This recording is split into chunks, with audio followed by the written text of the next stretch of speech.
What is up, y'all? Welcome back to another video. In this video, we are going to be talking about the Lions draft. Once again, I know y'all love the draft talk, right? Everybody's hyped for the draft. I'm hyped for the draft. Just a few more days, y'all. Just a few more days.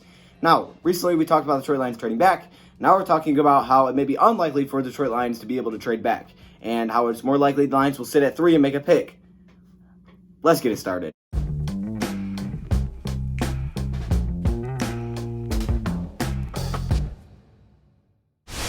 Alright, y'all, so yes, that's what we're going to be talking about in today's video. Now, just a quick little disclaimer about the last couple of videos. I'm putting out videos with my 100% opinion. If y'all disagree, it's okay. Look, I have no problem with anybody disagreeing. That's literally sports talk. I've said it before, I'll say it again. I don't care if you disagree. I mean, it's just my opinions. If I come out and I'm wrong, I'm wrong. If I'm right, I'm right. I don't care. It's just sports. I'm going to be wrong about a lot of stuff. I'll probably be right about maybe like 4 things, but I'm going to be wrong about most stuff, okay? So it is what it is. So just know they're my thoughts. You guys can have your own. I've said in a video before, I didn't actually upload this, and I thought this was something that I had to just give you guys. Form your own opinions on things, okay? You can trust me because I look at a lot of stuff, and, you know, I try to do my research, and I look at things how I see them, and how I see them, that's how I say them. So I say what I see, right? To my eyes may see things differently than you do, right? So for me, that's just the way I feel about things that I say. So you're coming for my opinion, that's my opinion. When you watch ESPN, you're coming for their opinion, that's their opinion. When I listen to you comments, I'm coming for your opinion. That's your opinion. That's okay. That's how it should be. There's nothing wrong with that at all. So don't think, oh no, because we don't disagree. We don't agree. It's not good. It's okay that we disagree. If we literally agreed on everything, you guys will be wrong about a lot of things because I'm wrong about a lot of things too. Honestly, sometimes I'll upload a video, come back a week later, see it, and I'm like, wow, what the heck am I talking about? Honestly, that's just how it is, you know? So I just wanted to point that out. It's not a big deal, y'all. Y'all can disagree with this video. I don't know how you would, but you can, okay? You can disagree with this one. Maybe you disagree with who I'm going to say I would select. So it's all good, okay? Sports talk, it is what it is. Now, let's talk about this video. So that is the Detroit Lions potentially not being able to trade back. Now, there's 2 reasons this has become something that's been talked about recently. The first reason is because it's a virtual draft. To me, that makes a lot of sense, right? I feel like it's going to be a lot harder to communicate a potential trade. That's why Roger Goodell has said that he has the power to, like, pause the draft. You know, if the clock runs out and 2 teams are discussing or in the midst of a trade, he can pause the draft to let it happen because, you know, it could take some time. So that's going to be weird. I think the draft actually could be a lot longer this year, and we also may see less trades. So I would not be shocked. I mean, it makes sense because you're not with anybody. You're going to have to call everybody, call around and talk to everyone, ask them how they feel about a certain thing, find an offer, give it to a team. They're going to have to do the same thing. They're going to give you an offer back. It's going to be a mess, and I think that's one of the reasons that Bob Quinn is looking for a trade now. Other reason is for leverage, obviously. So I just thought I would point that out. Now, the second, this is the biggest reason apparently, is Tua Tagovailoa's injury. Now, for me, I don't really understand this one too much. I think this one to me is just, my problem is this. I don't see how a team could have been interested like 2 weeks ago and all of a sudden they're not. All right, this guy hasn't been playing football. No one's been doing anything. And all of a sudden, oh no, now because of his injury history, we're not going to trade up. Like, get out of here with that. You know what I'm saying? Like, come on, man. How all of a sudden you're not going to trade up? Because dude on ESPN said, oh, he's really hurt. We've heard people say that all the time. We've heard people say he's very hurt. We've heard people say he's not really hurt. Bob Quinn said he moves very well, which I think is exactly why he's doing that. That way more teams want to trade up. He wants to move back. It's just, will he have the opportunity to do it with a reasonable offer? You can't take nothing and move back just to move back. That's going to be terrible. So, yeah, I think that's why Bob Quinn's doing what he's doing. Makes a lot of sense on Bob Quinn's end, but like really, I really don't get it. I really don't get how all of a sudden you don't want to take him. Anyways, if this is true, let's just assume it's true, which it may not be. It's going to change a lot of things if no one wants to move over Tua. Obviously, Lions are going to have to take a 3. So what would the Detroit Lions do, for example, if everybody's scared and they're like, okay, we're not moving up for Tua. You know, the Dolphins like, I'm not going to move up. We'll take him at 5. See, to me, it's still, if the Chargers won him, though, they're going to hop in front of you. Like, it is what it is. And then if you had the threat of them moving in front of you, you might move up. I still could definitely see a trade. I'm not jumping on the fact that just because, you know, a couple of people are saying that it's unlikely Lions move back, I'm not jumping on the fact that it's unlikely. I still think it's somewhat likely that, hey, Lions could move back because, come on, man, you just tell me just over in a day's span, all of a sudden, like a couple of days, all of a sudden now teams are really worried about it. Like, teams have been worried since, you know, we knew about his injuries. People are just talking about it. You know, people are talking about it more now. So, I don't know. I don't buy into it too much. Maybe you guys do. But let's just say, for example, they aren't able to trade back. What does this mean? Well, the first thing they need, if they want to be able to trade back, and Tua can't help you, you need Justin Herbert's stock to keep rising. I've seen Justin Herbert in some mocks where he falls to, like, you know, even second round, late first. And other times I see him be the first quarterback off the board. We need Justin Herbert's stock to rise. to the point where the Dolphins and the Chargers want him, to the point where two teams want him, where one team is going to threaten to move up or they actually may move up. That's exactly what we need. So we needed that. Okay, we need that going on right now to have a chance if it's not with Tua Tagovailoa. But let's just say, okay, you know what, that doesn't work out. Lions are sitting there. Okay, you know what? We have to take someone at 3. What do we do?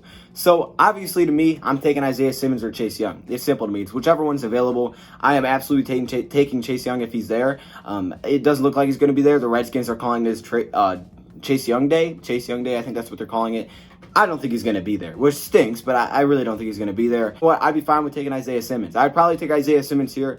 I really can't see anywhere else I would go. And it's not because, oh, you hate Jeffrey Okudah. I don't hate Jeffrey Okudah. I said he was the best cornerback in the draft. How does that I hate him? I don't hate him. I'm prioritizing other positions, and I think Isaiah Simmons is a crazy player that we just don't see enough. Like, how many drafts are you going to see a great cornerback? You're going to see him a lot. How many drafts are you going to see Isaiah Simmons? I can't remember Isaiah Simmons. There was no Isaiah Simmons last year, right? Isaiah Simmons is something else. So I think that's the route I would go, because you can't just miss him. You can't just not take a chance on him. Again, if Chase Young is there, I'm taking Chase Young.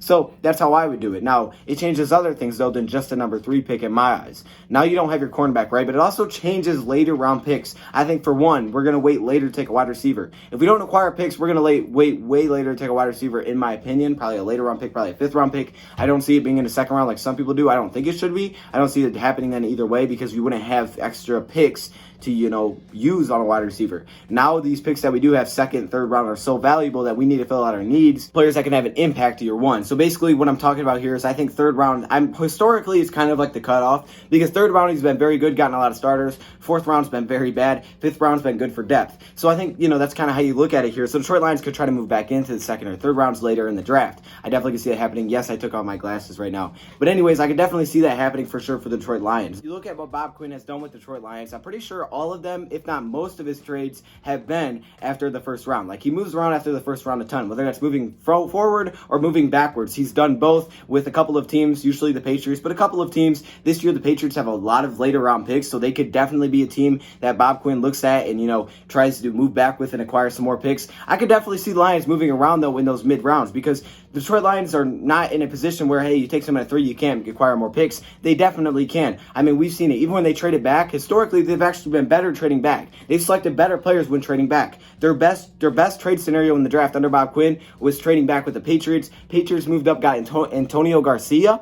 We got Kenny Galladay and Jalen Reeves-Maybin trading back. So we absolutely won that one. I can see the Lions moving around mid-rounds. I mean, there's no rule where it says you can't do that. Obviously, if a guy in the 2nd round falls, like a quarterback, maybe like a Jordan Love, a very good safety, someone very good where the Detroit Lions, have that leverage again where a team might want to move up and take him. Maybe if Herbert somehow falls there, I don't think it will. Something like that. Detroit Lions at 35, I think is a position where they definitely could trade back. I wouldn't be mad if they looked at 35 and they said, okay, let's move back to mid-40s, possibly even 50, and then we'll take someone there. We'll acquire another 3rd round pick, maybe another 4th round pick, probably hopefully another 3rd round pick, something like that. Also, Detroit Lions can use future picks to jump back into the draft. The Detroit Lions could use their 2nd round pick and a future pick or another pick in the draft or a player, possibly, probably not a player, and move back into the 1st round if they wanted Javon Kinlaw, someone like that. Detroit Lions have tons of options. For some reason, pull off a trade and move back at number 3. The Lions can make tons of other trades, and most of the time, historically, we've seen they make tons of trades after the 1st round anyways. They make a lot of trades in there. So I would not be shocked if Detroit Lions, they can't pull it off in the 1st round, but then they start making other trades happen later in the draft to try to acquire more talent.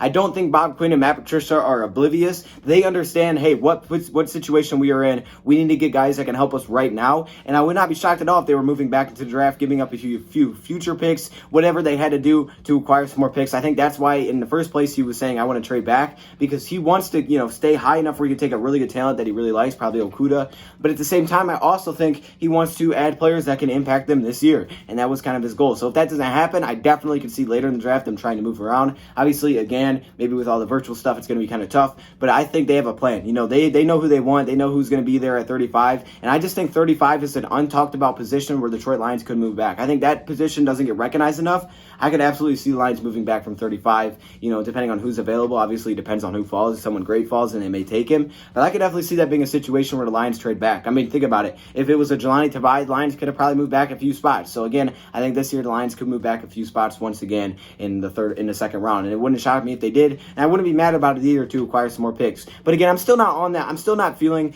that they're not going to have a chance to trade back. I feel like they'll still get off offers. I think, you know, when the draft day comes, when the clock is on and teams are like really considering, do we want this guy? Some team, at least one team, I feel like some teams are going to be like, hey, we need this guy. We can't miss on him. This is a must happen. And they may offer a lot. Maybe that doesn't happen, but I think there's a chance that it does happen. I think when the clock is on, it's different than, you know, a couple of days before. Maybe quiet now, but I think when draft time comes, even the day before, people are going to start really thinking about, okay, we might have to just make this happen. We might have to just go for it. So I definitely think there could still be a trade. Would not shock me. This is just what people are saying, but I definitely think there could still be a trade in round one. But even if there's not, even if the Lions don't make trades later on in the draft, they still have 9 picks in the draft where you should be able to, if you select well, get a lot of impact players for this season. So I think the Lions are fine. You know, I have no problem with it. If they can't trade back, it is what it is. You're getting a heck of a player at number 3. If you can, great. You get more heck of a players. So I think they're in a fine position here, even if they can't trade back.